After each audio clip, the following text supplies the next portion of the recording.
तो राम राम भाई सारा ने। दोस्तों, अगर आप सोशल मीडिया पर ज़रा भी एक्टिव हो तो आप इस बंदे को ज़रूर जानते होंगे। ये है अंकित बैनपुरिया, जिसने पिछले कुछ दिनों में सोशल मीडिया को हिला कर रख दिया। हमारे देश का पहला ऐसा इन्फ्लुएंसर जिसने पीएम के साथ में कोलैब किया। एक तरफ ऐसे क्रिएटर्स हैं जो कि महंगी गाड़ियाँ, लग्जरी लाइफस्टाइल और गाने में सिर्फ लड़कियाँ दिखा रहे हैं। वहीं देश का एक ऐसा इन्फ्लुएंसर आया जिसने मिट्टी से जुड़ा हुआ अपना जीवन बताया। एक तरफ वो क्रिएटर्स हैं जो कि hi friends, hello guys, hey guys, hello दोस्तों ये कहकर अपने वीडियो की शुरुआत करते हैं, और वहीं दूसरी ओर अंकित भाई अपनी वीडियो की शुरुआत ये कहकर करते हैं कि राम राम भाई सारा ने, यानी कि आप सभी को मेरा राम राम। एक तरफ वो लोग हैं जो कि सिटीज़ में रहते हैं और महंगे जिम इक्विपमेंट यूज़ करते हैं, और एक तरफ अंकित भाई है जो कि गाँव में रहते हैं और देसी वर्कआउट को प्रीफर करते हैं। एक तरफ वो लोग हैं जो कि अपने प्रोटीन इंटेक को पूरा करने के लिए नॉनवेज खाते हैं और तरह तरह के सप्लीमेंट यूज़ करते हैं, और एक तरफ अंकित भाई जो कि बादाम रगड़ा बनाते हैं, घी के साथ रोटी खाते हैं, दही और देसी डाइट के थ्रू अपना प्रोटीन और कार्ब्स इंटेक पूरा करते हैं। एक तरफ वो लोग हैं जो कि अपनी देसी भाषा, और कुछ लोग तो हिंदी बोलने में भी शर्माते हैं और स्मार्ट बनने के लिए इंग्लिश के वर्ड्स का यूज़ करते हैं, और एक तरफ अंकित भाई है जो कि गर्व से अपनी देसी भाषा हरियाणवी बोलते हैं और इसमें कोई शर्म नहीं करते। एक तरफ ऐसे लोग हैं जो कि अच्छी अच्छी होटल्स में जाकर प्रोफेशनल वीडियो शूट करते हैं और उनके फिर भी व्यूज़ नहीं आते हैं, और वहीं पर अंकित भाई खाट पर सोते हैं, मिट्टी में रहकर वीडियोस बनाते हैं और डेली मिलियंस में इनके व्यूज़ आते हैं। मैं किसी भी ऐसे क्रिएटर को नहीं जानता जो कि डेली कंटेंट पब्लिश करता है और उसके रील्स पर इतने ज़्यादा व्यूज़ हैं। तो क्या हुआ, क्यों हुआ और कैसे हुआ, आइए जानते हैं हम इस वीडियो में।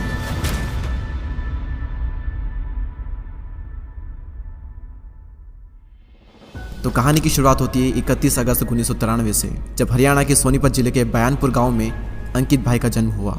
जी हाँ, बयानपुरिया इनका सरनेम नहीं है, ये इनके गांव का नाम है, लेकिन अब ये इनका सरनेम बन चुका है, क्योंकि जब दंगल होता है तो हर पहलवान के पीछे उसके गांव का नाम जुड़ता है, और अंकित भाई पहले काफ़ी दंगल खेल चुके हैं और तब से ही लोग अंकित भाई को अंकित बैनपुरिया के नाम से जानने लगे। अंकित भाई भी एक नॉर्मल इंडियन फैमिली की तरह लोअर मिडिल क्लास फैमिली से बिलोंग करते थे। गाँव में ही ये स्कूल जाते थे और स्कूल टाइम में ही कुछ ऐसा हुआ इनके साथ में जिसका बहुत बड़ा हाथ है, जिस वजह से आज ये इस फील्ड में है। अंकित भाई बचपन से ही पढ़ाई में बहुत ही अच्छे थे और क्लास के मॉनिटर भी थे। एक बार एग्ज़ाम चल रही थी और अंकित भाई एग्ज़ाम दे रहे थे, तो जैसे ही उन्होंने अपना पेपर कंप्लीट किया तभी एक बच्चे ने उनका पेपर उनसे छीन लिया और उस पेपर पर अपना नाम लिख दिया। और अंकित भाई उस वक्त कुछ भी नहीं कर पाए क्योंकि वो कमज़ोर थे और सामने वाला थोड़ा स्ट्रॉन्ग था, और इसी तरह कई बार उन्हें स्कूल के बच्चे उन्हें पीट देते थे। अंकित भाई ने ये बात घर वालों को बताई और अंकित भाई के घर वालों ने कहा कि तू ना थोड़ा ताकतवर बन, थोड़ा स्ट्रॉन्ग बन, तू बहुत कमज़ोर है, सिर्फ पढ़ाई में अच्छा होने से काम नहीं चलेगा, तुझे फिजिकली भी थोड़ा स्ट्रॉन्ग बनना ही पड़ेगा, वरना ये जो दुनिया है ये तुझे दबा देगी। और तभी से 10 साल की उम्र से इन्होंने अपनी स्ट्रेंथ और अपनी हेल्थ पर काम करना स्टार्ट कर दिया। उम्र बहुत ही कम थी, इसीलिए इन्होंने 2-3 साल सिर्फ रनिंग वगैरह की। उसके बाद में 13 साल की उम्र में इन्होंने प्रॉपर अखाड़ा स्टार्ट कर दिया, और फिर 4 से 5 साल तक इन्होंने अखाड़े में रेसलिंग की, और इतनी रेसलिंग करने के बाद में वो एक प्रोफेशनल रेसलर बन गए। और फाइनली 2017 में इन्होंने यूनिवर्सिटी में रेसलिंग में अपना पहला सिल्वर मेडल जीता, लेकिन ऑल इंडिया लेवल पर क्वालिफाई नहीं कर पाए। लेकिन फिर तभी 1 साल बाद 2018 में जब ये हिमाचल में दंगल खेल रहे थे तभी इन्हें स्लिप डिस्क इंजरी हो गई, और फिर उसे रिकवर करने में इन्हें 2 साल लग गए। साल 2020 में जब ये स्लिप डिस्क इंजरी से रिकवर हुए ही थे कि साल 2020 में ही फिर इन्हें नी इंजरी हो गई, यानी कि फिर से रेस्ट करो। और इंजरी की वजह से अंकित भाई का जो वजन था वो भी काफ़ी बढ़ने लगा। उनका वजन 85 केजी से 95 केजी तक पहुंच गया। उसके बाद में साल 2022 में जब ये नी इंजरी से रिकवर हुए ही थे कि साल 2022 में ही इन्हें शोल्डर इंजरी हो गई, और बार बार इस टाइप से इंजरी होना अंकित भाई को बहुत ही ज़्यादा मेंटली टॉर्चर कर रहा था, और इसकी वजह से उन्हें ये थॉट्स तक आए कि अब ज़िंदगी में कुछ नहीं बचा, सब खत्म हो चुका है। लेकिन अंकित भाई ने हिम्मत नहीं हारी, और इसी बीच में मैं आप सभी को ये बताना चाहूँगा कि रेसलिंग के साथ साथ अंकित भाई ने कई सारे काम किए, जैसे फ्रूट्स काटने का काम भी किया है। अंकित भाई ने दिहाड़ी का काम भी किया है, जहाँ पर चावल की फैक्ट्री में इन्हें कट्टे ढोने का काम करना होता था, और सिर्फ यही नहीं बल्कि इन्होंने जोमेटो में एज अ डिलीवरी बॉय 12-12 घंटे काम किया है। अंकित भाई बताते हैं कि जब इनको शोल्डर इंजरी हुई थी तब इनका मंथली खर्चा 10 से 12 हज़ार का था सिर्फ मेडिसिन पर, और जितना भी खर्चा इन्होंने मेडिसिन पर किया था उसका इन्हें कोई भी रिजल्ट नहीं मिला। और फिर अंकित भाई ने एज अ फिटनेस ट्रेनर काम किया है, जहाँ पर इनकी सैलरी थी 9,000 रुपये पर मंथ। और सिर्फ यही नहीं बल्कि 5-6 साल पहले उन्होंने कुछ वीडियोस अपलोड किए थे जहाँ पर उन्हें इतना एंगेजमेंट नहीं मिला, और फिर बीच में कुछ साल की गैप के बाद में फिर से उन्होंने कंटेंट अपलोड करना स्टार्ट किया, और पिछले 1.5 साल से ये रेगुलर है। तो जब इंजरी के वक्त अंकित भाई को ये लगने लगा कि अब सब कुछ खत्म हो चुका है, सब बर्बाद हो चुका है, और उसी वक्त कहानी में आता है एक ट्विस्ट। अंकित भाई सोशल मीडिया पर अपनी बॉडी के लिए कुछ देख ही रहे थे, तभी उनके सामने आता है 75 हार्ड डेज चैलेंज। पहले अंकित भाई ने इसे एक्सप्लेन किया कि 75 हार्ड डेज चैलेंज है क्या, उसके बाद में इन्होंने इस चैलेंज को एक्सेप्ट किया और फिर शुरू हो गए। अब सवाल यहाँ पर यह आता है कि 75 हार्ड डेज चैलेंज आया कहाँ से।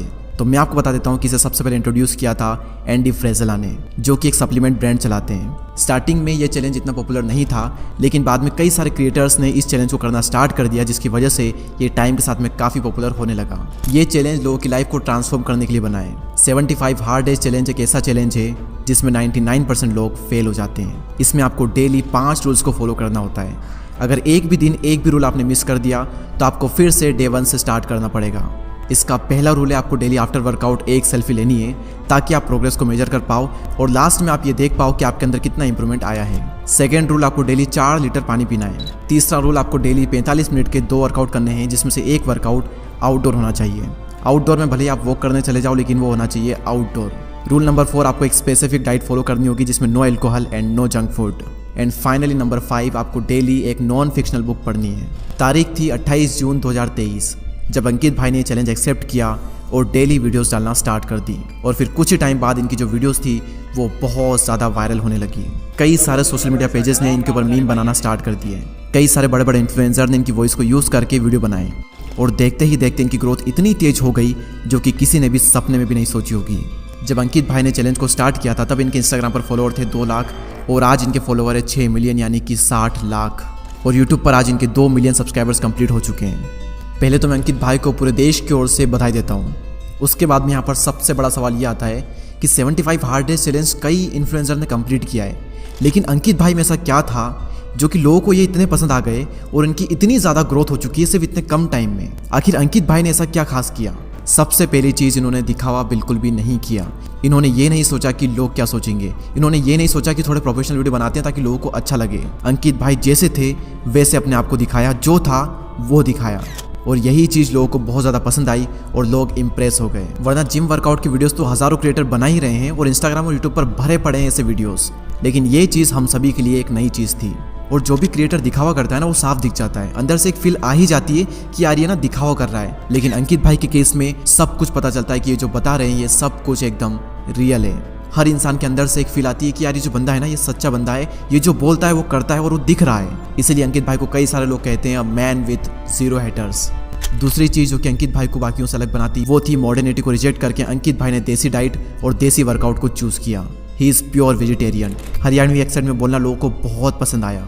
देसी खाना खाना, घी के साथ रोटी, हरी सब्जी, दही, बादाम रगड़ा पीना, ड्राई फ्रूट्स खाना और फिर वर्कआउट में पुलअप्स, पुशअप, रस्से, सपाटे, स्प्रिंट, ये सारी चीजें हम सबके लिए नई चीज थी और ये सब कुछ एकदम देसी है। तीसरी चीज जिसकी वजह से अंकित भाई को लोग इतना ज्यादा पसंद कर रहे हैं वो है उनकी हम्बलनेस और उनका डाउन टू अर्थ नेचर। और भी ऐसी कई सारी चीजें हैं जो कि लोगों को बहुत पसंद आती है। जैसे वो सनातन धर्म को फॉलो करते हैं, वो एक प्योर सोल है, वो कभी भी हेट नहीं फैलाते, ब्रह्मचर्य को फॉलो करते हैं। और जब नॉन फिक्शनल बुक पढ़नी थी तो इन्होंने चुना भगवत गीता को और श्रीमद् भगवत गीता को पढ़ना लोगों के दिल को टच कर गई।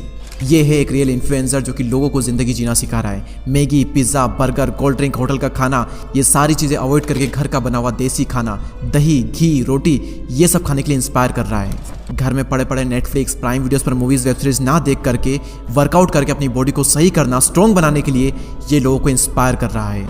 अंकित भाई अपनी रील्स के माध्यम से पूरे देश को बताना चाहते हैं कि 6 से 7 घंटे डेली फोन ना चला करके भगवत गीता को पढ़ा जाए। अभी रिसेंटली मोदी जी ने भी अंकित भाई को इनवाइट किया था कोलैबोरेशन के लिए और मोदी जी ने भी अंकित भाई से एक बात कही थी कि सोशल मीडिया का सही यूज कैसे किया जाता है उसका परफेक्ट एग्जाम्पल आप दे रहे हो। और जिन भी लोगों को ये लगता है कि ये सारी चीज़ें अंकित भाई का नसीब है, तो उन लोगों के लिए मैं एक लाइन कहना चाहूँगा कि नसीब जिनके ऊंचे और मस्त होते हैं, इम्तिहान भी उनके ज़बरदस्त होते हैं। ये जो सक्सेस उन्हें आज मिल रही है, ये सक्सेस कोई आज की नहीं है। बॉडी पर वो पिछले 10 साल से काम कर रहे हैं। 6 साल पहले भी इन्होंने वीडियोस बनाए थे, उसके बाद में पिछले 1.5 साल से यूट्यूब पर और इंस्टाग्राम पर रेगुलर वर्क कर रहे हैं। तो ये सब कुछ जो हमें आज दिख रहा है, ये आज का नहीं है, ये फल उस मेहनत का है जो 10 साल से की जा रही है। अंकित भाई के इसी जज्बे को मैं सलाम करता हूँ और इसी के साथ में कमेंट सेक्शन में आज सभी लोग राम राम जरूर लिख देना। तो आइए देश के उभरते सितारे को हम सभी लोग मिलकर सपोर्ट करें, इनकी कहानी को पूरे हिंदुस्तान में फैलाते हैं। शेयर कीजिए इस वीडियो को अपने हर सोशल मीडिया प्लेटफॉर्म पर और आपका एक लाइक और एक सब्सक्राइब मुझे बहुत मोटिवेट करता है नेक्स्ट वीडियो को और भी ज़्यादा बेहतर बनाने के लिए। So please subscribe and press the bell icon. I wish you all the best. Ram Ram भाई सारा ने। जय हिंद, जय भारत।